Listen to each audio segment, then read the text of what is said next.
લક્ષ્ય ન્યૂઝ, એક નજર, એક લક્ષ્ય.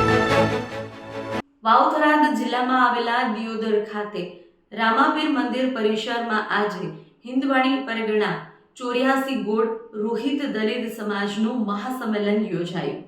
સમાજમાં ચાલતા કુરિવાજોને તિલાંજલિ આપી સમાજનો ઉદ્ધાર થાય, સમાજ શિક્ષણ તરફ આગળ વધે તેને લઈને હિન્દવાણી પરગણા 84 ગોળ રોહિત દલિત સમાજનું નવું બંધારણ ઘડી બંધારણ અમલમાં મૂક્યું હતું. નવું બંધારણમાં લગ્ન અને મરણ પ્રસંગે થતા ખોટા ખર્ચા બંધ કરવા સહિતના વિવિધ મુદ્દાઓ પર બંધારણ ઘડ્યું. વાવ-થરાદ જિલ્લામાં એક બાદ એક સમાજ હવે એકત્રિત થઈ સમાજમાં ચાલતા કુરિવાજોને તિલાંજલિ આપી રહ્યા છે.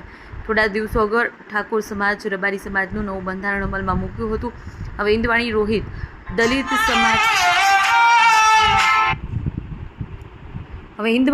દલિત સમાજના ઉદ્ધાર માટે નવું બંધારણ અમલમાં મૂક્યું છે. આજે દિયોદર રામાપીર મંદિર ખાતે હિન્દવાણી રોહિત દલિત સમાજનું મહાસંમેલન મળ્યું, જેમાં સમાજના વરિષ્ઠ આગેવાનોની હાજરીમાં નવા બંધારણની જાહેરાત થઈ હતી. નવા બંધારણથી ખોટા ખર્ચા અટકશે, સમાજ શિક્ષણ તરફ આગળ વધશે. આજે દિયોદર રામાપીર મંદિર ખાતે યોજાયેલા હિન્દવાણી રોહિત દલિત સમાજના મહાસંમેલનમાં કુરિવાજોને તિલાંજલિ આપી કુલ નવા 11 મુદ્દાઓનું બંધારણ અમલમાં મૂકવામાં આવ્યું છે, જેમાં સૌ કોઈ સમાજના આગેવાનો નવા બંધારણને અમલમાં મૂકી તેનું પાલન કરવા આહવાન કર્યું છે. સમાજમાં નવા બંધારણના અમલીકરણને સમાજે વધાવ્યું અને એક ધાંધળે બાંધ્યા હતા.